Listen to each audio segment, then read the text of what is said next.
In this video, I'm going to show you how you can watch video in full screen on YouTube for Kids app. If you find this video helpful, I'll kindly request that you support me by liking the video and also by subscribing to my channel. If you want to go ahead and watch your video in full screen, it is pretty simple.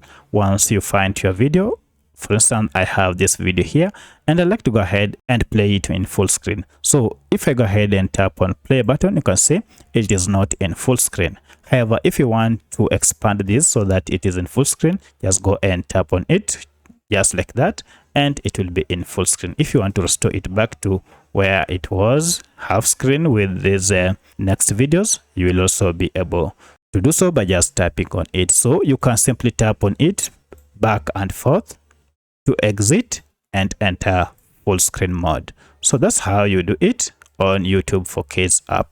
If you have any other question, kindly let me know in the comment section. Otherwise, thanks for watching and let's meet in the next video.